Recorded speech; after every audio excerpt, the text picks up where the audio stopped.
Class 7 का ये आपको यहाँ पे क्लास 7 का सिविक्स मतलब नागरिक शास्त्र का ये आपको अध्याय छठा होगा। अध्याय 6 में आपको यहाँ पर हम अंडरस्टैंडिंग मीडिया मतलब मीडिया को समझना है उनके बारे में पढ़ेंगे। तो सबसे पहले आपको शिक्षकों के कुछ निर्देश हैं उनको यहाँ पर देख लीजिए।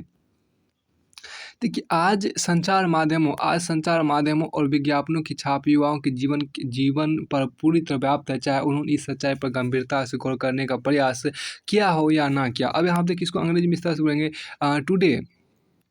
today the media and advertising are a pervasive presence in the lives of in the lives in the live in the lives of young people. देखिए in the lives of young people, देखिए today the media and advertising are a pervasive देखिए pervasive presence in the lives of young people. अभी देखिए who में और मे ना, देखिए चाहे वह देखिए प्रयास क्या हो या नहीं, क्या हो या नहीं, इसको बोलते हैं हु मे और may not have taken the opportunity to seriously reflect upon this fact. This unit offers यहाँ पर आपको देखिए this unit offers some ways by which we can begin to think about this. इसका ये मतलब हुआ यह इकाई इस सच्चाई पर गौर करने के कुछ रास्ते दिखाएगी। यह इकाई इस सच्चाई पर गौर करने के कुछ रास्ते दिखाए, उसको बोलेंगे this unit offers some ways by which we can begin to think about this.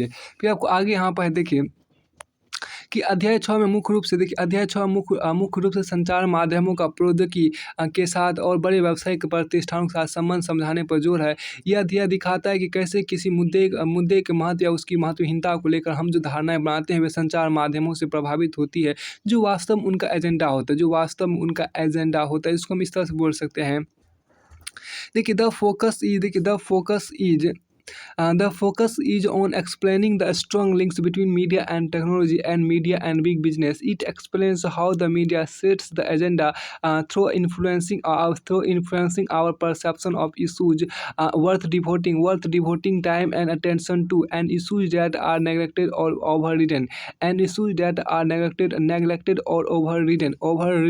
देखिए overridden मतलब आपको होता है, इसको देखिए मीनिंग देख लीजिए। इसमें आपको देखिए सबसे पहले कि अध्याय 6 मुख्य रूप से आपको संचार माध्यमों का प्रौद्योगिकी के साथ और बड़े व्यावसायिक प्रतिष्ठानों के साथ संबंध समझाने पर जोर है। यह अध्याय दिखाता है कैसे किसी मुद्दे के महत्व या उसकी महत्वहीनता को लेकर हम जो धारणाएं बनाते हुए वे संचार माध्यमों से प्रभावित होती है, जो वास्तव में उनका एजेंडा होता है। इसको हम इस तरह से अंग्रेजी में बोल सकते हैं।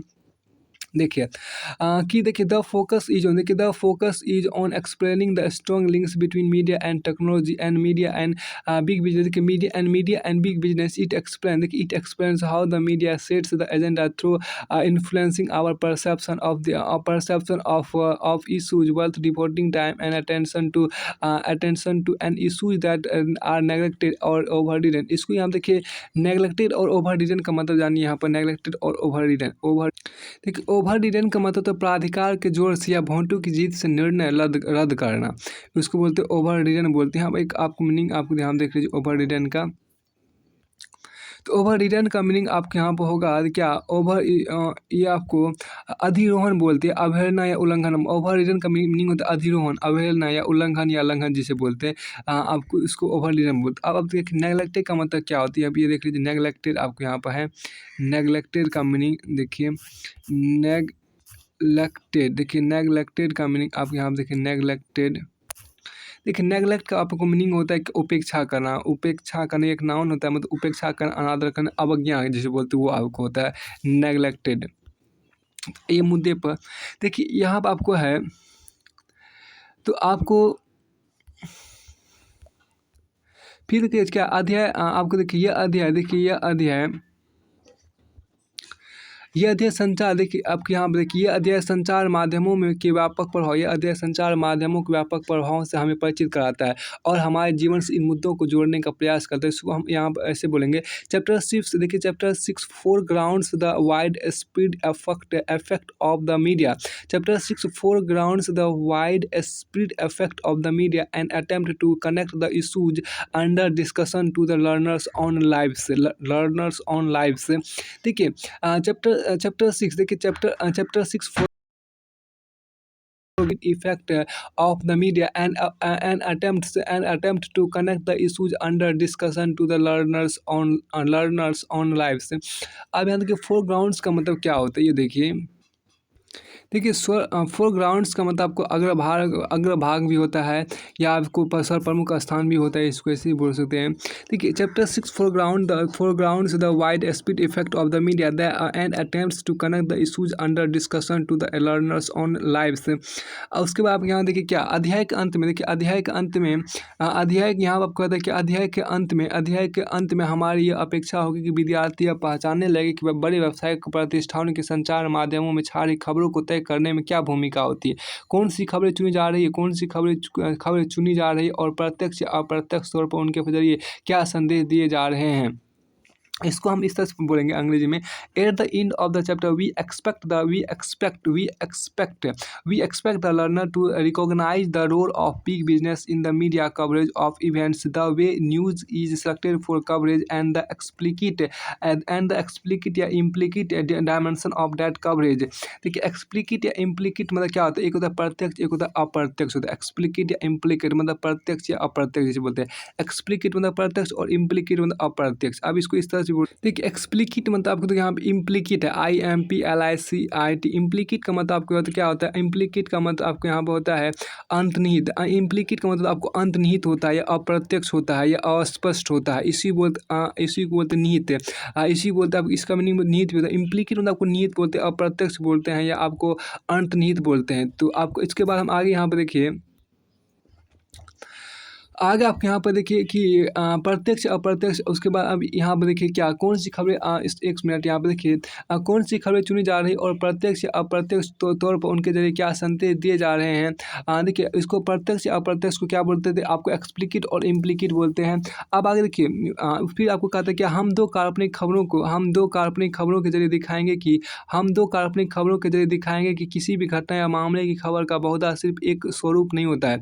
हम दो काल्पनिक खबरों के जरिए दिखाएंगे किसी भी घटना या मामले की खबर का बहुधा सिर्फ एक स्वरूप नहीं होता है। हम अपेक्षा रखते हैं कि विद्यार्थी इस बात को समझते हुए वे क्षमताएं विकसित करेंगे जो उन्हें अखबार या टेलीविज़न की किसी भी रिपोर्ट का विश्लेषण करने के योग्य बनाएगी, और वे ये समझ सकेंगे कि खबर में दी जा रही और नहीं दी जा रही जानकारी एवं दृष्टिकोण के पीछे क्या तर्क हो सकता है। हम इसको इस तरह से कहेंगे, देखिए कि देखिए वी यूज टू फिक्टिटियस। देखिए फिक्टिटियस मतलब आपको होता है काल्पनिक होता है, fictitious. We use to fictitious, आप इसका मीनिंग भी देखिए यहाँ हम कर रहे थे क्या to demonstrate that there is seldom just one version of a story or an event. Building on this, we expect the learner to develop the skills required to critically analyze a newspaper report or a TV story through scrutinizing the information provided, as well as understanding the logic behind the exclusion of certain perspective। कि इसका ये मतलब है कि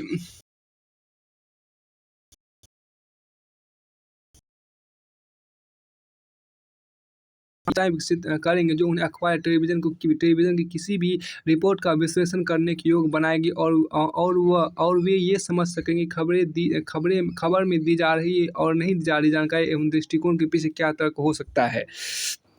देखिए perspective मतलब आपको धारणा या तर्क जिसे बोलते हैं, सर्टेन पर्सपेक्टिव। अब आपको देखिए कि स्क्रूटिनाइजिंग आपको है कुछ, स्क्रूटिनाइजिंग का मतलब क्या होता है, स्क्रूटिनाइजिंग और यहाँ पर देखिए स्क्रूटिनाइज हम देख लेते हैं। एक्सक्लूसन मतलब आपके यहाँ पर देखिए क्या होता है कि एक्सक्लूसन का मतलब आपको तो अपवाद होता है या प्रतिरोध होता है या बहिष्कार होता है, रोक आपको तो एक्सक्लूसन आपको होता है। फिर आपको आगे यहाँ पर देखिए क्या आप आगे देखिए इन मुद्दों की समझ मजबूत बनाने के वास्तविक विज्ञापनों को उदाहरण लिए जाने चाहिए और उनसे वैसे ही प्रश्नों की मदद लेकर जांच की जानी चाहिए जैसे अध्याय में दिए गए हैं। इन मुद्दों की समझ मजबूत बनाने के वास्तविक विज्ञापनों के उदाहरण लिए जाने चाहिए और उनसे वैसे ही प्रश्नों की मदद लेकर जांच की जानी चाहिए जैसे अध्याय में दिए गए हैं। देखिए these ideas can be strengthen देखिए these ideas can be strengthen by selecting examples from actual advertisements and structuring similar question around them. These ideas can be strengthened by selecting examples from actual advertisements and structuring similar question around them. इसका मतलब ये हुआ कि देखिए इन मुद्दों की समझ मजबूत बनाने के लिए देखिए आपको इसको क्या पढ़ देखिए स्ट्रेंथ हैंड यहाँ देखिए strength hand bye selecting example from actual advertisement and structuring similar question around them. देखिए स्ट्रेंथ मजबूत बनाना होता है, सेलेक्टिंग मतलब चुनना होता है, एग्जांपल उदाहरण होता है, एक्चुअल मतलब वास्तविक होता है, एडवर्टाइजमेंट विज्ञापन होता है और स्ट्रिंग मतलब बनाना होता है, सिमिलर क्वेश्चन अराउंड देम। अधिक अंत में आपके यहाँ पर कहता है क्या, देखिए अंत में यह अध्याय अपनी विषय वस्तु का लोकतंत्र के विचार के साथ संबंध स्थापित करता है। तो अंत में यह अध्याय अपनी विषय वस्तु का लोकतंत्र के विचार के साथ संबंध स्थापित करता। स्थानीय संचार माध्यमों एवं सामाजिक विज्ञापनों के विकल्प लगते हुए यह अध्याय इस बात पर जोर देता है कि मुख्य धारा में उन्हीं लोगों की बात को ज़्यादा महत्व एवं स्थान मिलता है जो सामाजिक एवं वित्तीय संसाधनों के धनी है। इसको हम इस तरह से बोलेंगे। देखिए this chapter concludes by linking its content to the idea of democracy. It emphasizes through using examples of local media as well as social advertising how mainstream media and advertising tend to favor those who have greater financial as well as social resources। देखिए आपको फिर कहता है यहाँ पर क्या कि देखिए इस पहलू पर बल देने के लिए कक्षा में स्थानीय संचार माध्यमों की खबरों के उदाहरणों पर चर्चा की जा सकती है। देखिए इस पहलू पर बल देने की कक्षा में स्थानीय संचार माध्यमों की खबरों के उदाहरण पर चर्चा की जा सकती है और बच्चों के साथ ये प्रश्न भी उठाया जा सकता है कि विज्ञापनों के प्रभाव से स्थानीय स्तर बनने वाली, बिकने वाली एवं पसंद की जाने वाली चीज़ों को लेकर क्या परिवर्तन आने लगे हैं। अब देखिए this point can be reinforce. देखिए आपको आपके यहाँ देखिए क्या कि reinforce this point can be reinforced in the classroom by using local example of media stories as well as posing a question about the ways in which advertising is changing what is locally available as well as locally valued।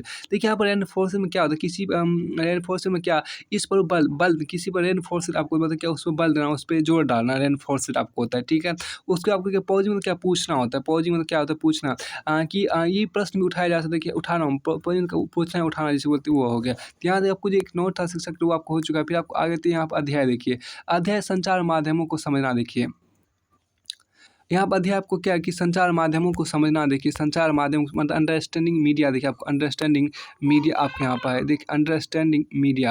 अब आपको देखिए देखिए आपको television पर आपका पसंदीदा programme कौन सा है, टेलीविज़न पर आपका पसंदीदा प्रोग्राम कौन सा है, टेलीविज़न पर आपका पसंदीदा प्रोग्राम कौन सा है।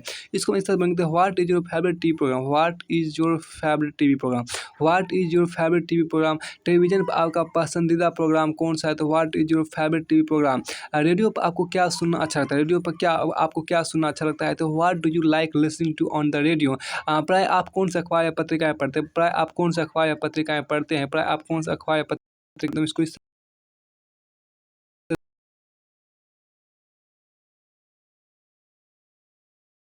पर सर्फिंग करते हैं, क्या आप इंटरनेट पर सर्फिंग करते हैं, do you Surf the internet and what have you found most useful about it. और आपको देखिए आपको उसमें सबसे उपयोगी क्या लगता है, क्या आप उस एक शब्द को जानते हैं जो प्राय सामूहिक रूप से रेडियो, टीवी, अखबार, इंटरनेट और संचार के अन्य साधनों के प्रयोग में लाया जाता है। यह शब्द है मीडिया। इसको हम अंग्रेजी में इस तरह से बनते हैं, डिड यू नो। देखिए did you know that there is one word that is often used to collectively refer to the radio, TV, newspaper, internet and several other forms of communication. This word is media. देखिए this word is media. इस तरह देखिए इस part में आप media यानी संचार माध्यमों के बारे में विस्तार से पढ़ेंगे। इस पार्ट में आप मीडिया यानी संचार माध्यमों के बारे में विस्तार से पढ़ेंगे। आप जानेंगे कि यह कैसे काम करता है और कैसे हमारे प्रतिदिन के जीवन को प्रभावित करता है। क्या आप किसी एक ऐसी चीज़ को याद कर सकते हैं जो आपने इस सप्ताह संचार माध्यमों से सीखी हो। अब इसको हम अंग्रेजी में इस तरह से बोलेंगे, देखिए दिस ओवर देखिए आपके यहाँ पर क्या in this chapter you will read more about the media, you will find out what is required to make it work as well as the ways in which the media affect our daily lives. So can you think of one thing that you have learned from the media this week? हाँ, अब यहाँ पे देखिए क्या कि देखिए आपको देखिए स्थानीय मेले की दुकान से लेकर देखिए स्थानीय मेले की दुकान से लेकर टीवी कार्यक्रम तक जो आप देखते हैं इन सबको संचार माध्यम यानी मीडिया कहा जाता है। इसको हम इस तरह से बोलेंगे देखिए everything ranking from the store at the fair local fair everything ranking देखिए आपके यहाँ पे स्थानीय मेले की दुकान से लेकर टीवी तक के कार्यक्रम जो कार्यक्रम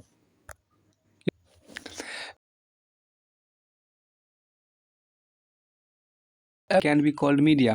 अब देखिए इन सबको संचार माध्यम यानी मीडिया कहा जा सकता है। मीडिया मीडिया अंग्रेजी के मीडियम शब्द का बहुवचन है और इसका तात्पर्य उन तरीकों से जिनके द्वारा हम समाज में विचारों का आदान प्रदान करते हैं। मीडिया का अर्थ है माध्यम। क्योंकि मीडिया का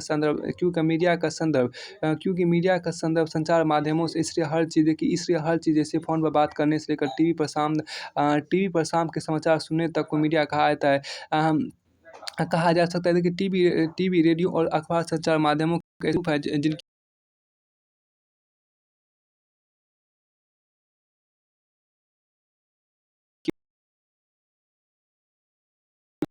the plural form of the word medium and it describes the various way of communication. Everything everything news on TV can be called media.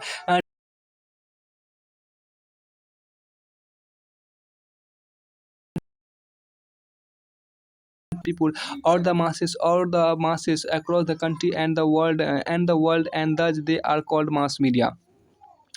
अब हम देखिए एक आपको यहाँ पर है क्या ब्लू कर देखिए क्या कि आपको देखिए पृष्ठ 17 पर दिया गया देखिए पृष्ठ 17 पर दिए गए कोलाज में से संचार माध्यमों के 6 अलग अलग प्रकार को छांटिए। आपके यहाँ पर देखिए क्या है कि look at the collage on the left and list 6 various kinds of media that you see. अब इसको हम आपको यहाँ आगे देखिए